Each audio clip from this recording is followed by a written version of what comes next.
has been over a month since my last video, and I have no excuse whatsoever for the lack of any new material or a decent intro for what matters.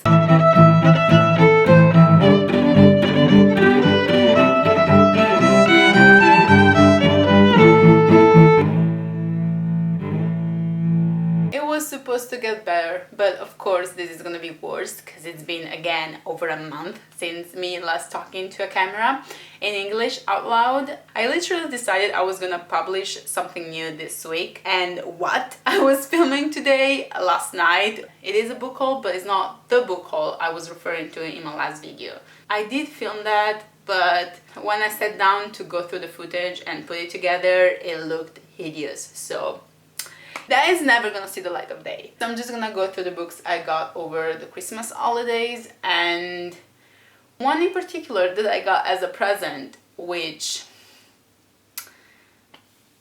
bothers me, to put it nicely. It bothers me. I know it was supposed to be a nice thought and a gift and appreciated, but we'll get to that later. As all of my videos up until now, which are 2, I am going to wing this because that is what I suck most at, and I love sucking at things. So, yeah. Okay, there are not that many, but I'm thinking I should divide them properly. So I think I'm gonna go chronologically because it also separates the ones I got online and the ones I got from like bookstores, which I think is the best way to go. So first of all, I got a whole bunch of nice little books from either, I think, Book Depository and Waterstones. Sorry, my library is a mess. I have books on top of books, I have books hiding behind other books. It's just so tiny and I have so many books already. Yeah, it is out of control. I can't wait to move in a bigger apartment with a huge bookshelf. Like one of those, like that takes up a whole wall. I can't fucking wait. Also because I miss all the books I had to leave behind at my parents' house, which would never fit here, So these are kind of my Christmas presents to myself, I guess. So first of all, I have Before the Coffee Gets Cold and Before the Coffee Gets Cold, Tales from the Café by Toshikazu Kawaguchi. Toshikazu Kawaguchi. I'm sorry, my pronunciation is not the best, even though I am like currently majoring in Japanese. In my defense, I gotta say I just started. Anyways, I got both of them because just the preambles, do you say preambles in English, are so great that I didn't even need to think about this. I just bought it on the spot. So in case you haven't heard of this, which I think it's possible, even though I've been seeing this all over BookTube for a while now, these are basically short stories, kind of it, like episodes about different characters walking into this cafe in Tokyo and discovering that it's not just a regular cafe, but it allows you to travel in time.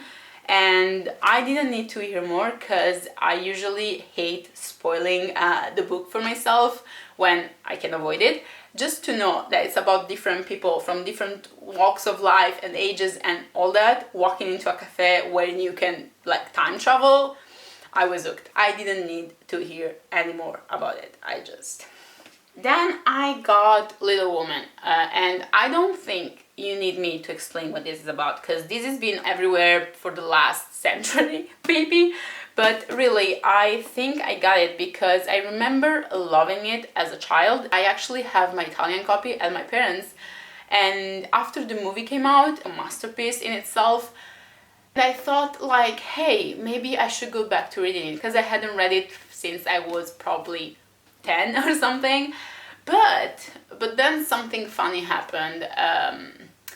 I heard people talk about this online and they were not that ecstatic, they were not that excited, they were not loving it, and I don't know, I kind of got scared that if I went back to it, I would spoil not really the movie, because the movie, again, in itself, is a masterpiece, but the memory I have of it as a child. So I've been kind of reluctant, to be honest, to read it.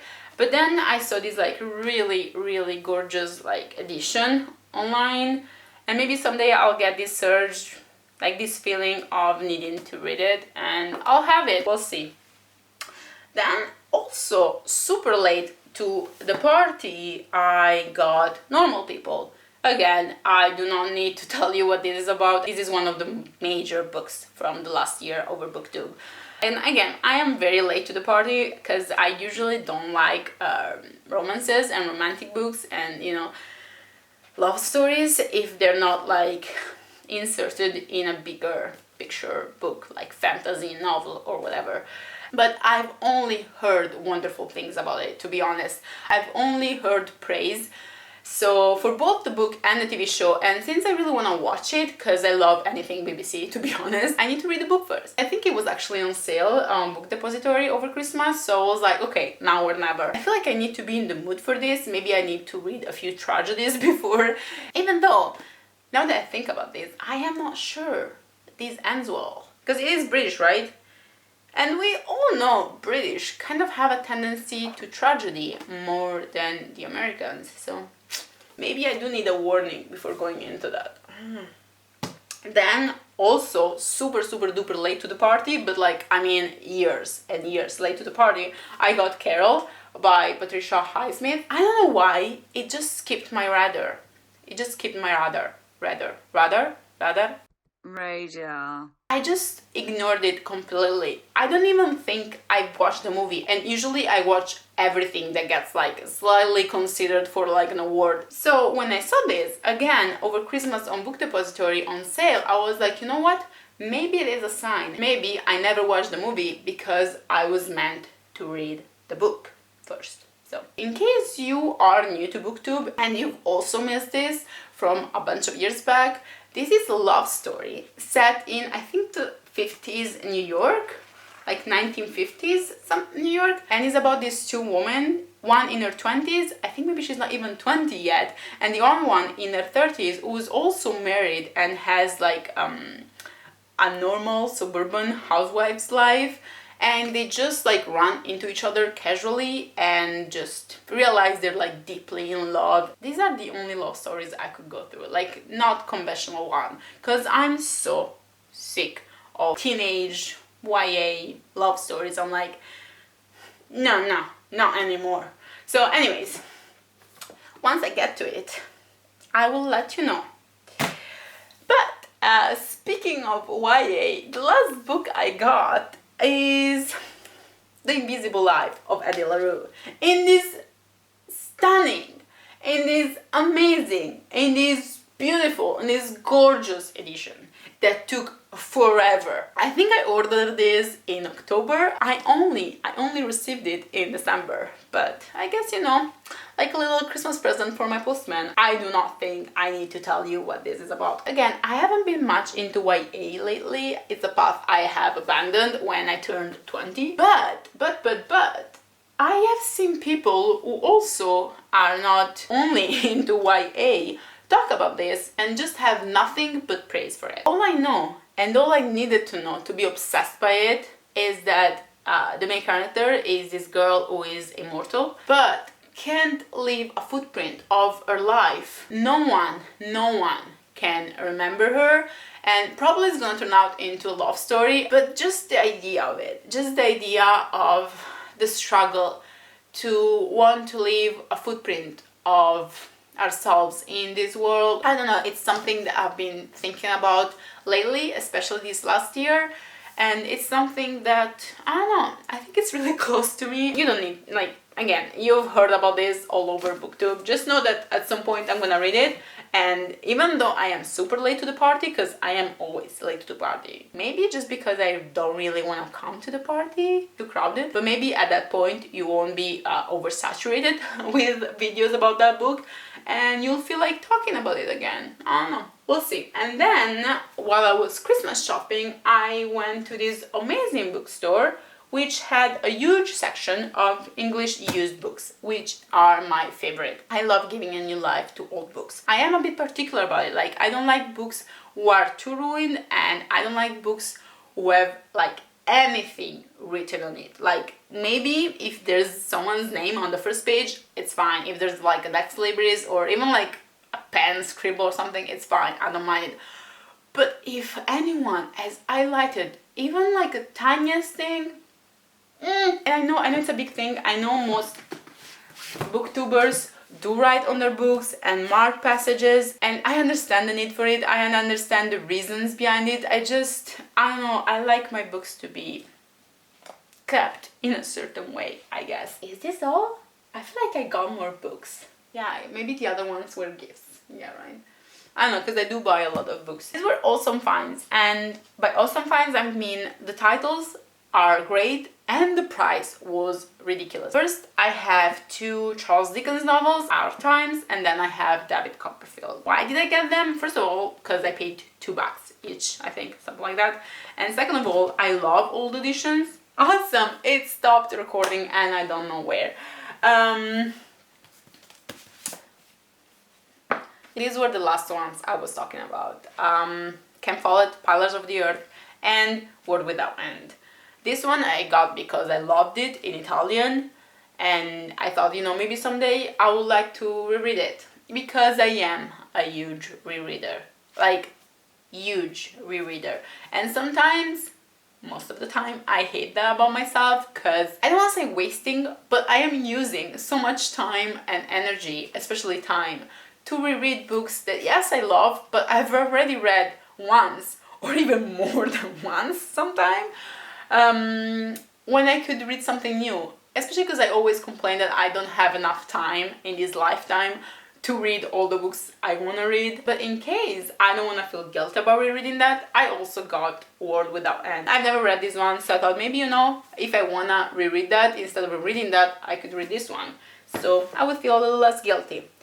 Then I got Oscar Wilde's The Picture of Dorian Gray and other writings. And I actually love Oscar Wilde, not all of his work. I think some of his plays and writings are better than others, but still I really like it. And I got this because actually I was looking for this, which I later found in another bookstore. And I've been looking for this for so long, you have no idea how happy I was. This is The Importance of Being Earnest, and it's super cute edition, by the way.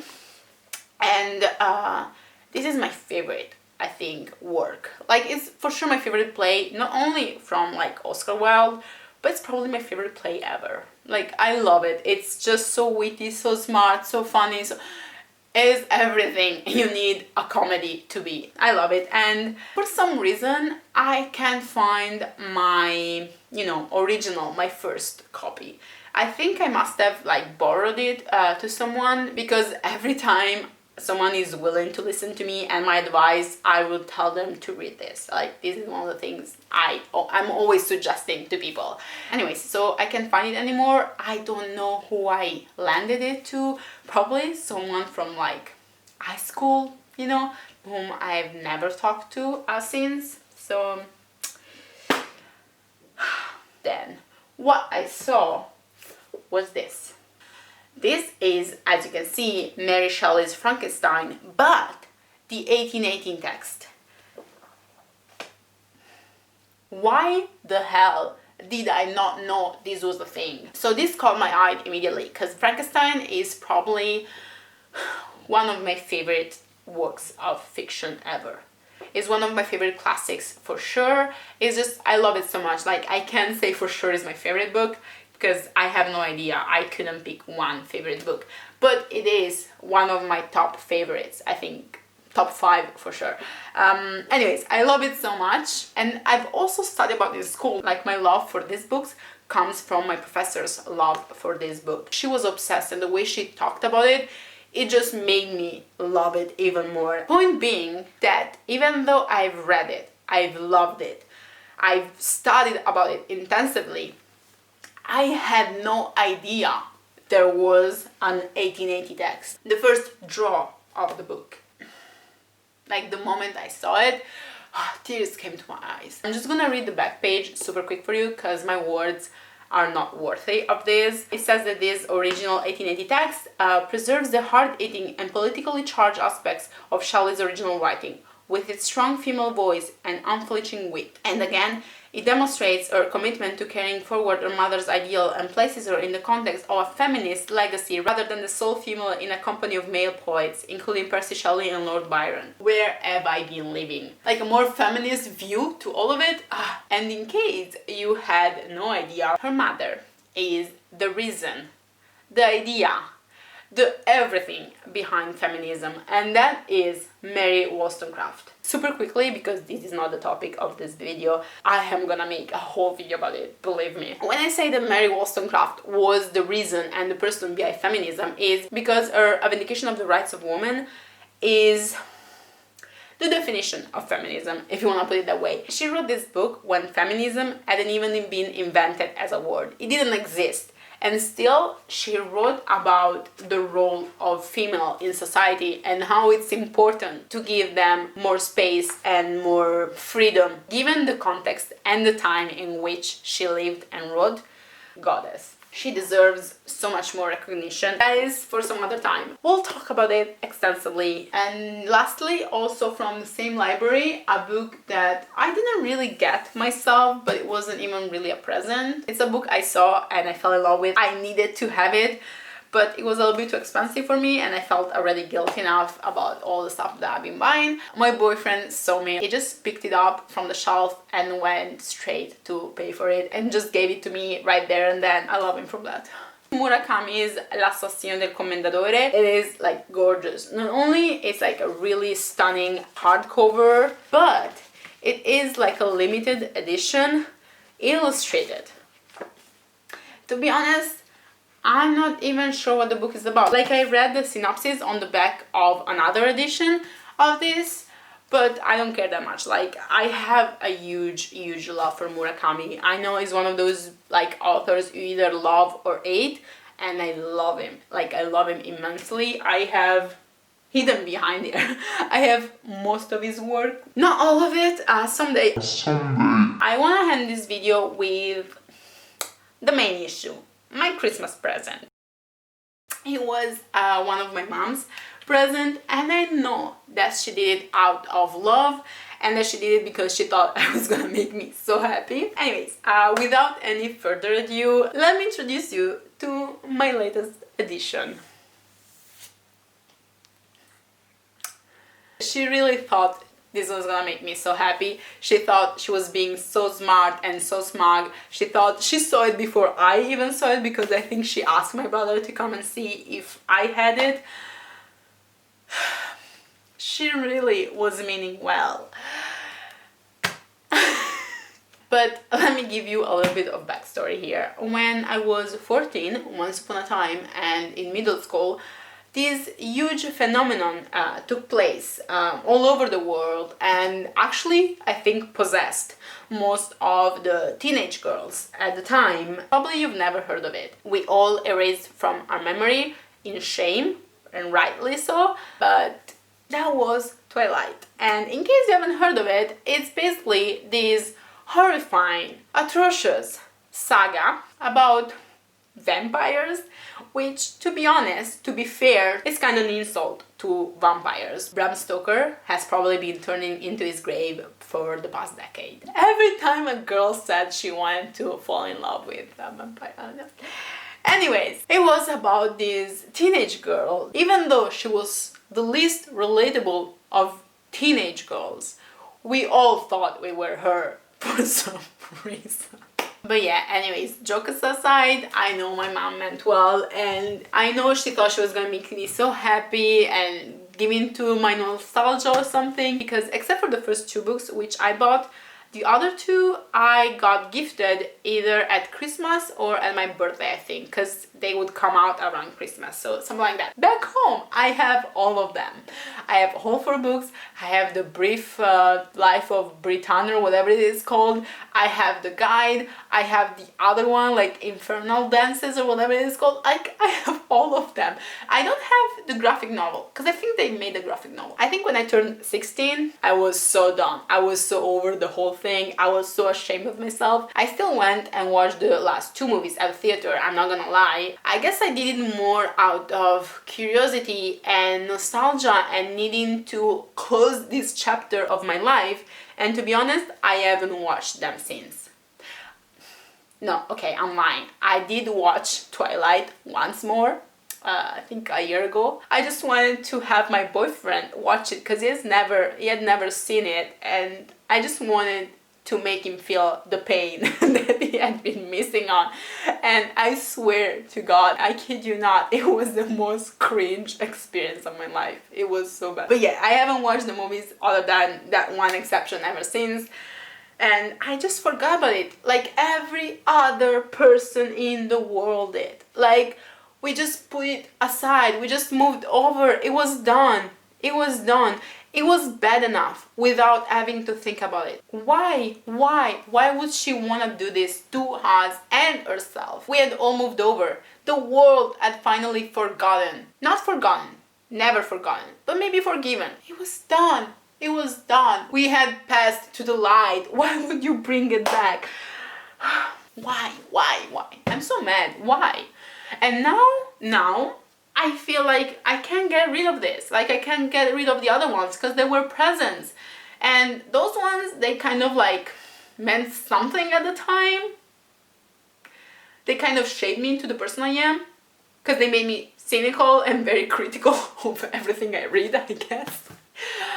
But this one, I'm really tempted. I am really tempted to read it. We all read the leaked chapters at the time. I know we all did. I did. Even at the time where I was still obsessed, I still hated it. I still thought it was the worst thing ever. Even at the time. And I always thought, and I still think, I'm still pretty sure, that she didn't publish it not because she was pissed that they leaked it and she was afraid that no one was gonna buy it. She didn't because she knew it was trash, beyond Twilight. Anyways, I think I want to read it, not because I'm curious, not because I don't want to waste my time with this, but I feel like it would make a great video. Maybe I could make a drinking game out of it, like drink every time you cringe. I'll think about this. Anyways, that was it. I'll see you next week, probably ranting about that, so please do not miss that. For now, thank you for sticking with me. No, thank you, and I'm sorry I skipped over a month of videos, and especially because I said I really wanted to do it, and I was really excited, and I still am really excited. I just, like, I filmed stuff, I just hated all of it. But yeah, anyways, my camera is about to die, so